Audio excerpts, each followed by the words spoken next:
Big Hero 6. Sound like a sandwich or something, don't it? It does. The Big Hero 6. This takes place in a fictional universe, San Francisco or whatever. San Francisco.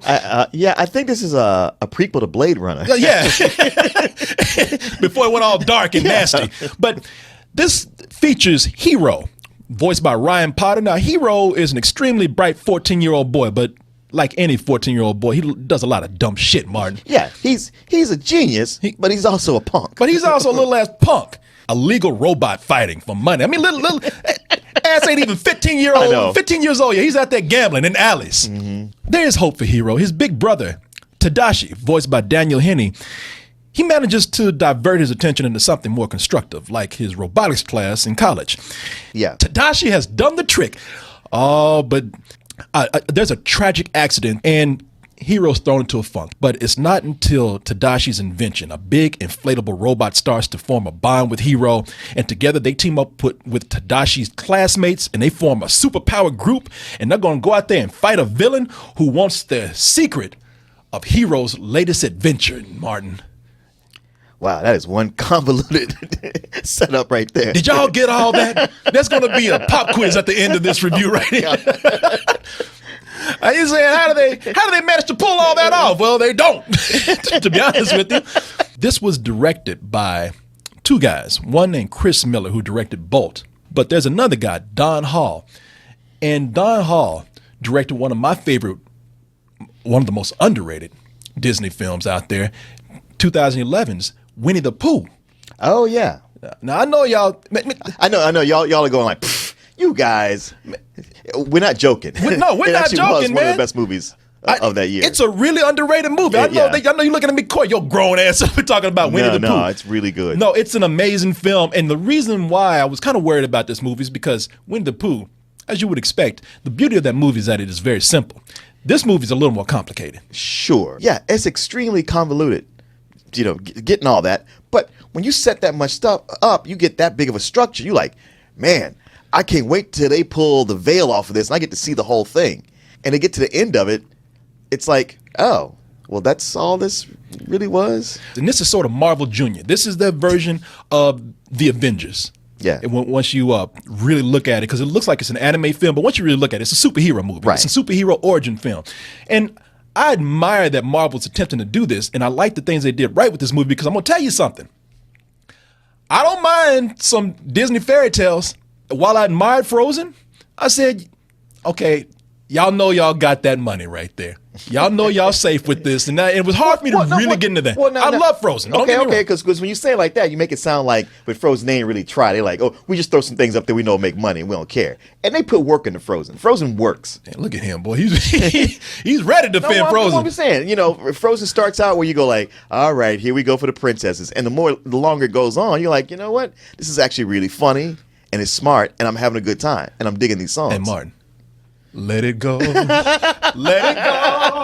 Let it go. See, I like it too. I'll sing that shit all day. Don't you say nothing bad about Frozen. That's my heart right there. Hell, I'll throw on a blonde wig and a dress and dance to that shit all day long. But I'm telling you, my boy side wants some boy shit, okay? And with this, a lot of this movie, they got it right. They did. The movie opens up really cool. It opens up with Hero doing that robot fight in the alley, and it's a badass fight. Oh, shit! Oh, Mr. Bones, what you... See, Mr. Bones likes Frozen, too. He slowly start creeping over towards you like... Going your ass. Oh, shit! He was like, stop singing shit! He said, now's my chance. Yeah, look at him back there. No, he did wrong, too. Look at him. Fuck you, man. Shut up. Yeah. But, damn, where was I before I was so rudely interrupted? That was no joke, people. That shit really fell on me. It scared the shit out of me. I was like, damn, he finally came alive. No, the cool factor in here is very cool. And the stuff that they did for boys in this day and age, it also works for girls. I mean, they got the kick-ass female characters in here. Right. And the robots are cool. The whole anime theme is cool. The environment that they create for this fictional city is pretty amazing. And you have a whole boy and his robot story, which, it's one of those old stories that always works. They managed to make this robot look cool. and his name is Baymax. And Baymax, okay, you saw him in his armor right there. Now, look at Baymax without the armor. Yeah. And I like the way Tadashi said, "Yeah, I got this big ass inflatable vinyl robot," and I'm saying, "Fool, now you know there's some latex condoms you didn't use." You know, your big nerdy ass. You know, that robot ain't nothing but a bunch of condoms blown up together. Well, it is funny how his older brother, Tadashi, is that his name? Tadashi, yeah. He makes him as a medical robot that can diagnose you and be a caregiver. Yeah, But yeah. what, 6-9 months before that's turned into a sex robot? You know that's what he was working on. Yeah, the implants fell to the waist. but for a giant condom, Baymax is not bad. And I will say that that for this character right here, it is one of Disney's most inspired characters. Oh, yeah. Because the thing about Baymax is that Baymax has a limited range of emotions, and Baymax has limited language too. And if you look at Baymax, really, when he's not dressed in his armor and everything, he doesn't even have any expressions on his face. It's just two dots in a line. And yet, through body language, he's able to carry so much. It's a very creative scene in here where Baymax's batteries get low. Yeah. And and they do that thing where Hero, who just sneaked out the house, or snuck out the house a little while ago, has to sneak back in With his drunk friend. with his drunk friend. Y'all motherfucking shit. Yeah. Don't you assist me, motherfucker. It's my house too, bitch. You can get the fuck out of here. We jumped out the window. Oh, your breath, dude. Got around that gas. I got this. How many nights have I been your Baymax? And you been Hero? Many. Too many. Hey, my shit. Just pick me up, man. Pick me up. Shit, I can walk it. What that fine ass auntie of yours. Been trying to fuck that bitch for 2 days now. But no.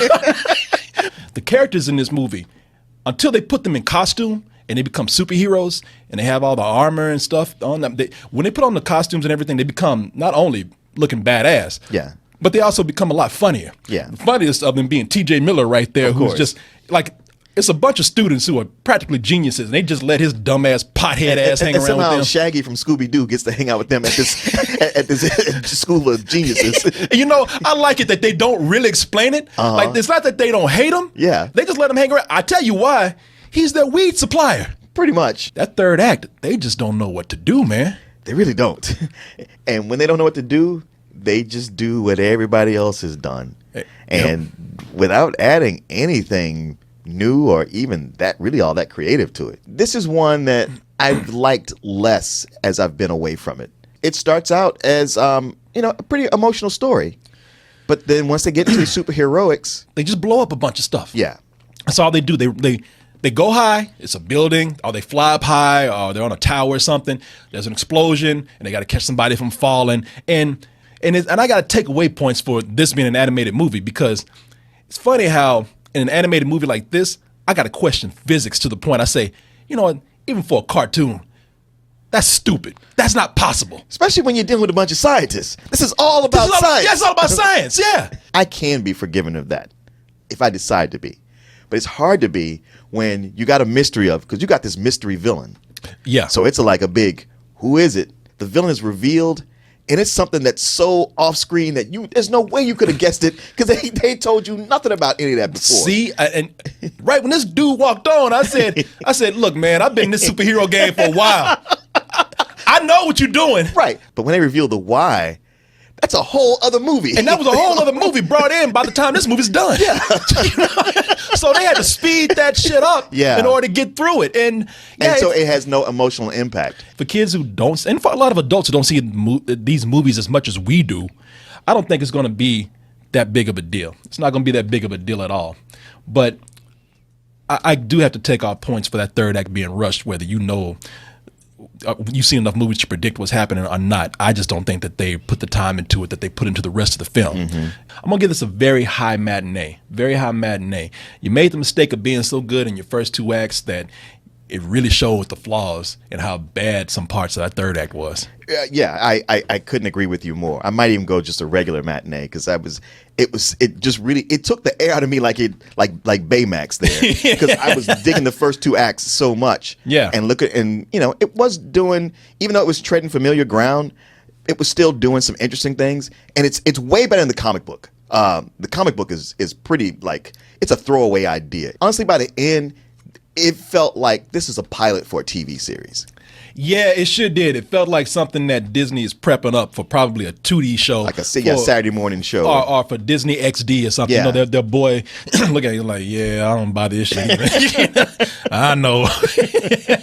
But yeah, this is something that they're prepping up for another property right here. And look, I don't blame them. I mean, like, they got the property. Go ahead and do something with it. Now, this is Disney's attempt at being more diverse, to having more diversity in their movies. Yeah, well, I can tell you that in the comic, there was no black characters in that. Oh, I saw that. Yeah. So that's why I appreciate what they did in this movie. They brought on Damon Wayans Jr. as a black character in here, but also this is their attempt to cast an Asian character as a lead. Right. So we have. It would have been nice if they made him look Asian. It would have been nice. That boy got eyes bigger than white people. Yeah. That boy looked like Jake Gyllenhaal Jr. Look at that shit. Oh, wow. Tell me that ain't the same thing right there. Oh, you're so right. And I know y'all was scared. It's like y'all were trying to wonder, like, what's the right ground between being respectful and racist? Yeah. So y'all just said, fuck it, we just gonna give them big ass Disney eyes right there. Just because y'all took a white kid right there and put an emo wig on him, don't mean that he's Asian. Y'all ain't fooling nobody with that. No. Look at him. He's like, yeah, I know. I don't believe I passed either. It was throwing me off because his older brother, he does look Asian. Yeah. So the two of them together, I'm like, they got different dads or what's But going his on? brother wasn't no main character. You know? Exactly. Shit, they said, hell, we got to have them white eyes on this boy right here. Look at him, he knows. He's like, yeah, I'm really a blind kid under here. Y'all took a little white boy and put a wig on him and some mascara and tried to say.